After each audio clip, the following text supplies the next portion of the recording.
Күн жексенбі болған соң ұйқыдан оянып алып, төсектен тұруға ерліп-керіліп созылып ұзақ жаттым. Таңның атқанына біраз уақыт болғанын терезеден сығалаған күн сәулесі сездіргендей, үйдің бұрыштары жарық сәулеге толы екен. Ертең жұмыс күні екенін, бір күн демалысымда үйді де тазалап, базардан да тамақ әкелу керек екенін ойлап, қанша ерінсем де созалаңдап орнымнан тұрып пысылдап төсегімді жинауға кірістім. Асханаға кіріп шәйнекті газге қостым да ваннаға барып асықпай жуынып шайынып келсем, шәйнекте екі иығынан демалып тұр екен. Тоңазытқыштан шұжық май әкеліп тыңқиып, шаймен қосып ішіп жеп тойып алдым да жайлап базарға баруға дайындала бастадым. Киініп далаға шықсам, көктемгі күнде керемет болып шуағын шашып тұр екен. Таза ауаны қомағайлана терең жұтып, аялдамаға қарай жайлап басып аяңдадым. Аялдамаға жете бергенде көлік те келіп бәріміз жапырлай көліктің ішіне ендік. Орталық базар біздің үйде онша алыс емес тұғын. 2-3 аялдамадан соң базарға да келіп жеттік. Көліктен түсе сала бәріміз жапырлай базардың ішіне қарай бытырай еніп кеттік. Әуелі көкөніс, жеміс-жидектерден бастайын деп мен жеміс-жидектер тұратын сөрелерге қарай барып, иісі мұрын жаратын көкөніс сөрелерінен көзімді алмай келе жатқам. Арт жағымнан Айтолқын, қалайсың деген дарақы дауысты естіп селк ете түстім.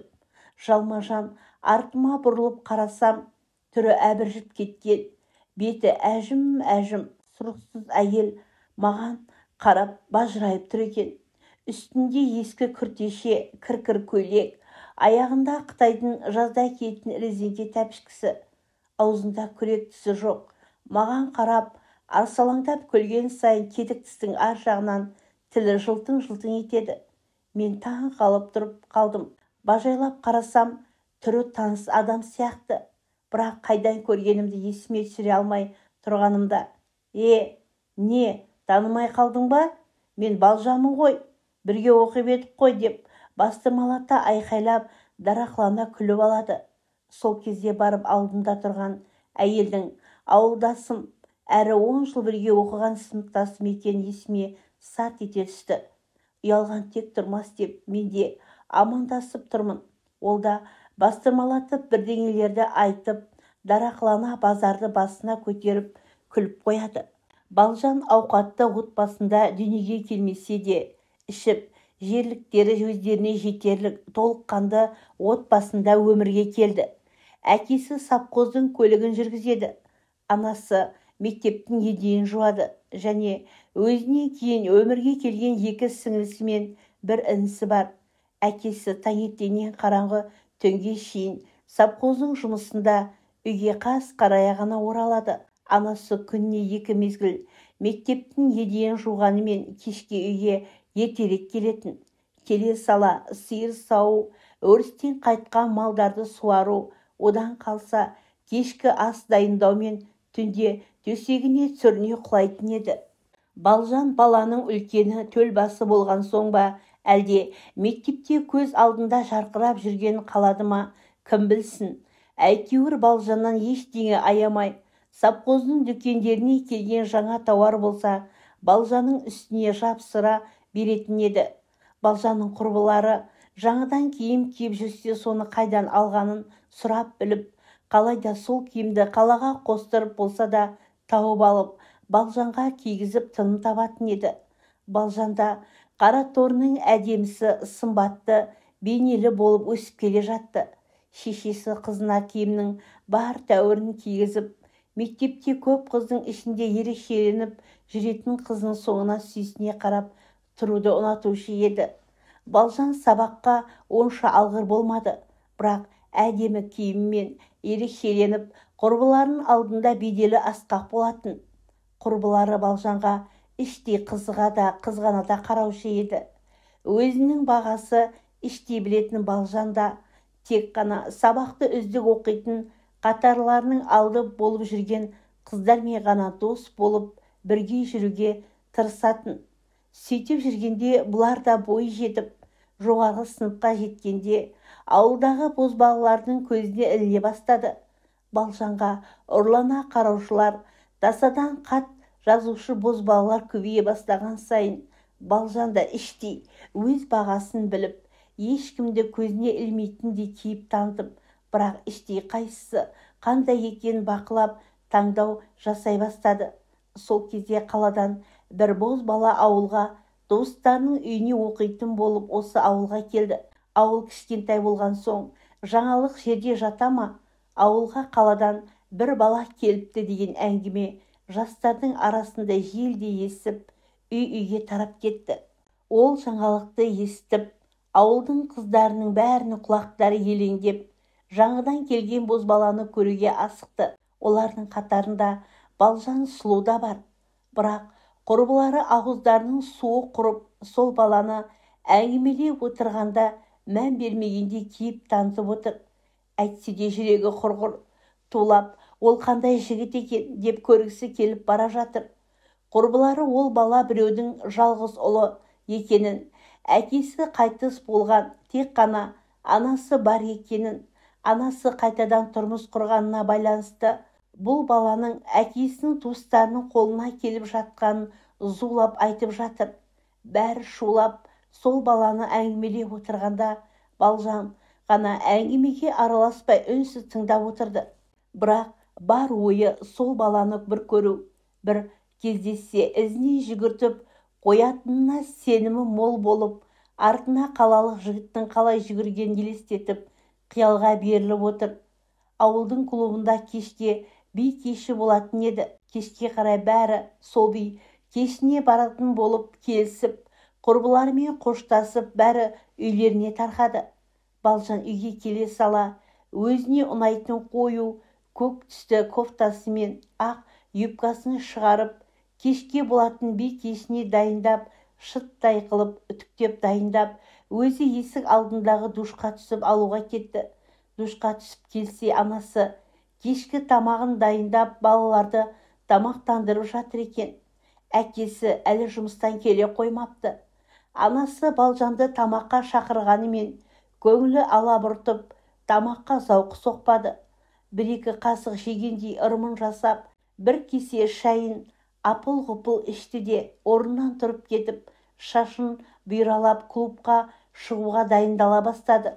Дайындалып жүріп, екі көзі айнада өзінің сымбатына тамсана да, сұқтана да қарап қояды. Сөйтіп жүріп, көптен күткен уақыты да болдырды-ау әйтеуір.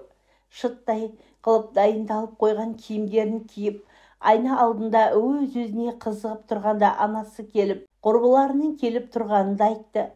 Тамағының астына сол кезде таптырмайтын француз әтірін сеуіп, лакированный қара төплейін киіп, кербездене басып сыртқа шықты. Құрбылары Балжан, кофтаң мен юбкаң қандай әдемі деп мақтап қояды.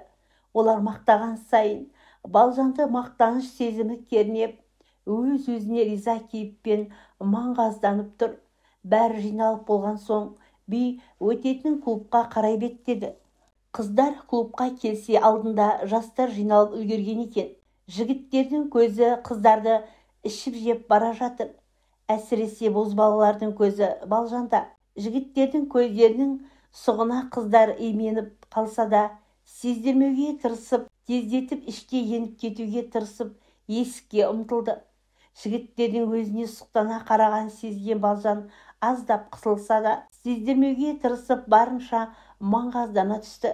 Клубтың ішіне кірсе, совхоздың музыканттары музыка аспаптарын құрып дайындап жатыр екен. Қастарында бұрын соңды көрмеген қалалықтарша әдемі киінген, шашын әдемілеп қайырып тараған ақ құба жігіт жігіттерге бір нәрсе айтып күлдіріп тұр. Бәрінің езулері екі жақта.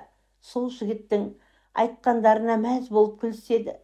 Не айтып жатқандары қыздарға естілмесе де, көңілді әңгіме айтып жатқандарын сезіп, қыздар да жымиып, айналасындағы отырғыштарға жайғаса бастады. Балжан да басқалары да жаңадан келген бозбала сол жігіт екен іштей сезіп, сол жігіттің қимыл қозғалысына, сөйлегеніне, күлгеніне ұрлана қарап отыр.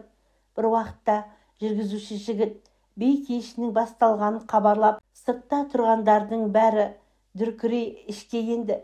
Әп сәтте би де басталды. Бір-екі ойнақы биден кейін вальс те басталып, жігіттер жағы имене қыздарға қарай беттеді. Балжанға бір-екі жігіт келіп, қолын ұсынып еді. Балжанның ойы басқада болып, биге шыға қоймады. Сөйтіп тұрғанда қалалық жігіт келіп, Балжанды биге шақырғанда, Балжанның жүрегі аттай тулап, қалай еріп жүре бергені өзі де білмей қалды. Билеп жүріп екеуі танысты.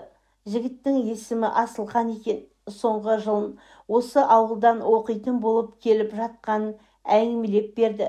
Таныса келе екеуі түйедей құрдас екенін білді. Өз кезегінде Балжан да есімін, осы ауылда тұратынын әңгімелеп, екеуінің әңгімесі жарасып кетті. Сол кезде Асылхан Балжанды биге шақырумен болды. Асылханның өзіне көзі түскенін ұнатып қалған сезіп, Балжан іштей мәз, бірақ барынша сездірмеуге тырысып өзін маңғаз ұстап жүрді. Би аяқталған соң қыздар үйге қайтуға жинала бастаған. Балжан білдірмей көзімен Асылханды іздей жүріп, құрбыларымен сыртқа беттеді. Асылхан көзіне түсе қоймады. Құрбыларымен бірге үйге қайтқан Балжанның көз алдына Асылханмен билеген сәттері әдемі қоңыр даусы құлағына келгендей болып, шулап келе жатқан құрбыларына қосылмай, өз оймен арпалысып, өзгеше бір әлемге еніп кеткендей болып үнсіз келе жатқан Балжанға Сәния құрбысы: жаңадан келген жігіт, екеуің күшті болып қалыпсыңдар ғой, не айттыңдар деп іштей қызғанып келе жатса да сездірмеуге тырысып сөзге тарта бастап еді. Балжан да құрбысының қызғанышын іштей сезіп, жай біздің ауылға оқиын деп келіп жатқан қаланың баласы екен деп қысқа қайырды. Сөйтіп келе жатып үйіне де жеткен екен. Құрбыларымен қоштасып үйіне қарай бұрыла беріп еді. Қора жақтан әлсіз ысқырықтың дауысы естіп кілт тоқтады. Қора жаққа бұрылып қарап еді. Қараңғыда өзіне қарай келе жатқан жігіттің сұлбасын көріп, оның Асылхан екенін танып, жүрегі тулап қоя берді. Асылханда Балжанға ентелеп жетіп келгенімен екеуі қысылып, қобалжып, үнсіз бір-біріне біраз уақыт қарап қалды. Үнсіздікті Асылхан бірінші бұзып: Балжан, кішкене әңгіме айтып тұрайықшы деп еді. Балжан да келіскенін білдіріп үнсіз басын изеді. Сол күні екеуі сырласып ұзақ қыдырды. Асылхан Балжанға сол түні сезімін білдірді. Балжан келісімін берді. Сол түннен бастап екеуінің арасы ажырамай қызықты да тәтті күндер басталды. Қараңғы түссе Асылхан келіп тұрады. Балжан да кешті әрең болғызып, Асылханның келетін уақытын санап жүретін болды. Сөйтіп жүргенде соңғы оқу жылы басталды. Асылхан басқа сыныпта оқитын болыпты. Сабақта жүріп, екеуі бір-біріне ұрлана қарап, көздері түйісіп қалса, Асылхан ыммен сүйем дегенді білдіріп қоятын. Кішкентай ауыл мектебінде жасырын әңгіме жата ма? Бұлардың жүріп жүргені туралы мұғалімдердің құлақтарына тиіп, мұғалімдер Балжанды жиналысқа да салды. Бірақ екеуін Құдай ажыратпаса, адам ажырата алмайтындай дәрежеге жеткені сонша, ешбір кедергіге қарамай тек қана бірге болуды ойлайтын. Сөйтіп жүріп, оқуды аяқтайтын мезгілде таяды. Балжанның анасы мектепке жасайтын болған соң, мұғалімдерге жолығып, Балжанның аттестатына жақсы деген бағаны қойдырып алып, тым тәуір аттестат алып шықты. Мектеп бітірген соң Балжанды анасы қалаға өзі алып келіп, тамыр таныс жағалап жүріп, үлкен оқу орнына әкеліп, оқуға түсірді. Балжанды орналастырып, анасы ауылға кетті. Балжанның оқуы басталатын болып қалада қалды. Асылхан да сол қалаға келіп, кішігірім оқу орнына қабылданды. Екеуі бір қалада болғандарына мәз, күнде кездесетін болды. Сөйтіп жүргенде Балжанға қысқы сессия басталып, емтихан тапсыратын уақытта келген еді.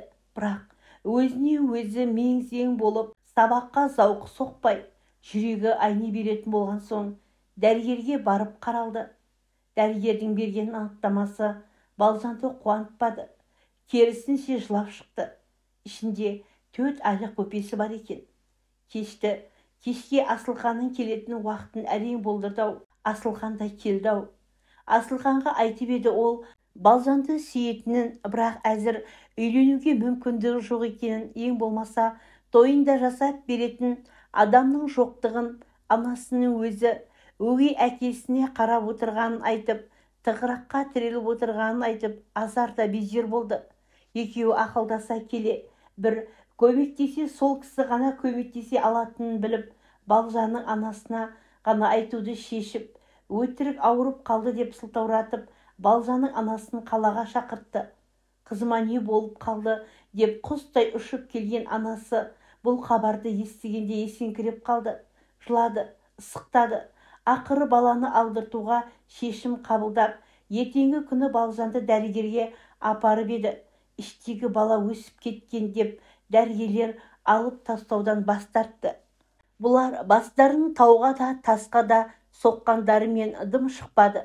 Анасы жылай-жылай ауылға қайтты. Қысқы каникулда Балжан қалада өткізді.